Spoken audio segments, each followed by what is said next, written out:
പട്ടിണി കിടന്നാലും കുഴപ്പമില്ല, കുടുംബത്തെ കണ്ടാൽ മതി എന്ന തീരുമാനമെടുത്തു ആദിലയും നൂറയും. 750 പോയിന്റ് ലഭിക്കുവാനുള്ള ടാസ്കിൽ പങ്കെടുക്കുവാൻ ബിഗ് ബോസ് അംഗങ്ങൾ നറുക്കെടുപ്പിലൂടെ തിരഞ്ഞെടുത്തത് ആദിലയും നൂറ എന്നിവരെയാണ്.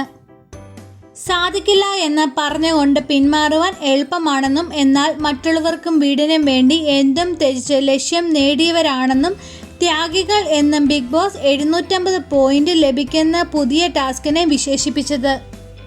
നൽകിയിരിക്കുന്ന കാർഡുകളിൽ നിന്ന് ഒരെണ്ണം വീതം എടുത്തു വായിക്കുവാൻ ബിഗ് ബോസ് ആവശ്യപ്പെട്ടു. രണ്ടാമത്തെ കാർഡിൽ ഫാമിലി വീക്ക് വരുവാൻ പോവുകയാണെന്നും തയ്യാറാണോ എന്നും ബിഗ് ബോസ് ചോദിക്കുന്നത്. സ്വന്തം ഫാമിലി പറയുവാൻ കഴിയാത്തത് കൊണ്ട് തന്നെ ആദിലയും നൂറയും പറഞ്ഞത് അപ്പാനി ശരത്തിൻ്റെയും രേണുവിൻ്റെയും റെനയുടെയും കുടുംബത്തെ പറ്റിയാണ്. ഫാമിലി വരുമെന്ന് അറിഞ്ഞതോടെ വളരെ ഇമോഷനായി റെനയാണ് കാണുവാൻ കഴിയുന്നത്. നവീനെയും ആര്യനെയും റെനയെയും ആശ്വസിപ്പിക്കുന്നതും കാണാം. 750 പോയിന്റ് നേടാനായി 3 ഫാമിലിയുടെയും ബിഗ് ബോസ് വീട്ടിലേക്ക് വരാനുള്ള വരവ് നിർത്തണമെന്നും ആവശ്യപ്പെട്ടു. ഒരു സൂപ്പ് കഴിച്ചിട്ടാണെങ്കിലും തങ്ങൾ ജീവിക്കുമെന്ന്, അതുകൊണ്ട് തന്നെ 750 പോയിന്റ് അല്ല, ഫാമിലി വരണം എന്നത് തന്നെയാണ് പ്രധാനമെന്ന് ആദിലയും നൂറയും തീരുമാനമെടുത്തത്. തിരിച്ച് ലിവിംഗ് റൂമിൽ എത്തിയതിൽ ആദിലയും നൂറയും തീരുമാനത്തെ ശരിയാണെന്നും മറ്റ് മത്സരാർത്ഥികൾ നിലപാട്.